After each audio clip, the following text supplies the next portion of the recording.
हाँ जी बेटा जी, तो अगला क्वेश्चन स्टार्ट करते हैं जी। अगला क्वेश्चन है जी कॉस्ट शीट पे। तो जब ये पहले डाला गया तो थोड़ी इसमें कंट्रोवर्सी भी की, फिर आईसीआई ने वो करेक्ट भी किया। आओ पढ़ते हैं, पहले तो एक अंदाजा लेते हैं। Following details are available for the books of R limited for the year ended. Purchase of raw material, consumable material, direct wages, carriage inward, wages to foreman and store keeper, other indirect wages to the factory staff. Then उसके बाद लिखा आता है expenditure on research and development on new production technology, तो R&D का खर्चा है। Salary to accountant, employer का कंट्रीब्यूशन ईपीएफ और ईएसआई में, तो ये भी आपको पता है कि लेबर कॉस्ट का हिस्सा हम मानते हैं। Cost of power and fuel, production planning office expense, production planning office expense, तो ये कैजा ऑफिस एक्सपेंस है जिसे आप प्रोडक्टिव मान सकते हैं, क्योंकि आपको पता ही कि ऑफिस एंड एडमिनिस्ट्रेशन में थोड़ा इधर उधर है। दो जगह दिखाया गया कि if they are related to production तो सीओपी में आ रहे हैं, और इफ दे आर नॉट तो सीओजीएस के बाद आ रहे हैं। Salary to delivery staff obvious है, selling distribution.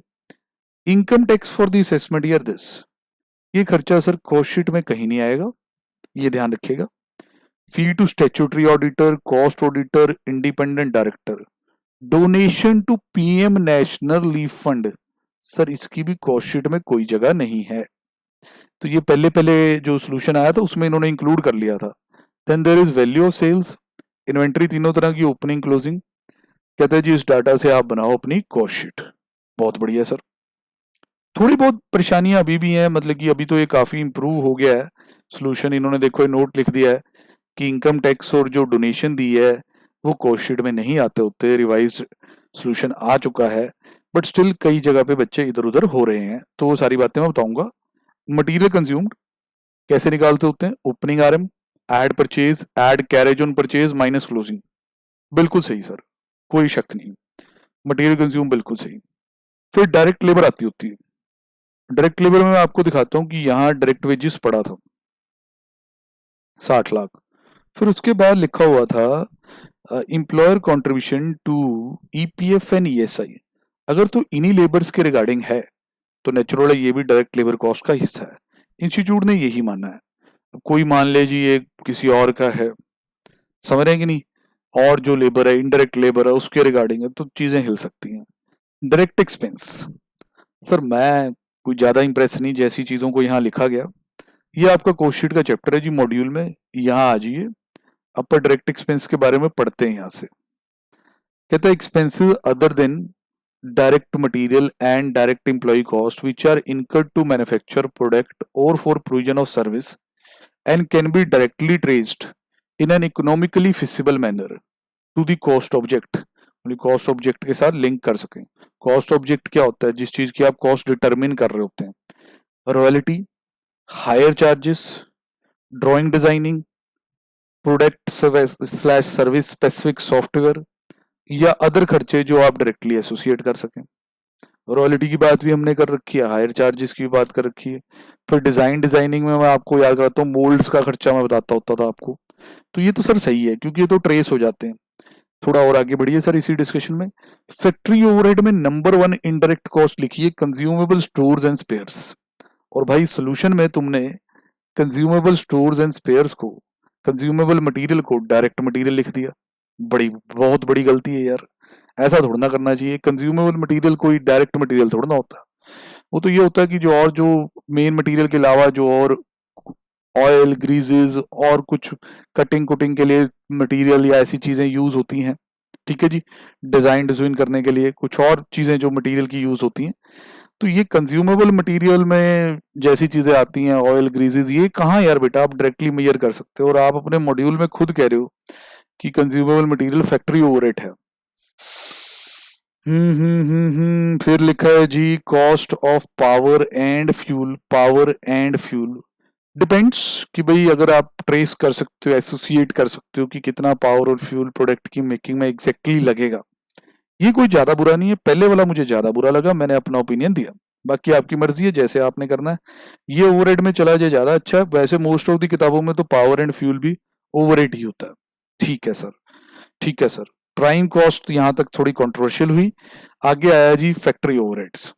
Wages to foreman and store keeper, ठीक है, बिल्कुल सही है, hopefully. Other indirect wages to factory staff, ये भी सही है। अब ग्रॉस फैक्ट्री कॉस्ट के बाद ओपनिंग क्लोजिंग WIP एडजस्ट किए गए हैं, जो कि क्वेश्चन में दिए हुए थे। आपको पता है इनकी एडजस्टमेंट ओवर या अंडर वैल्यूएशन प्रिवेंट करती है, सही फैक्ट्री कॉस्ट तक हमें लेके जाती है।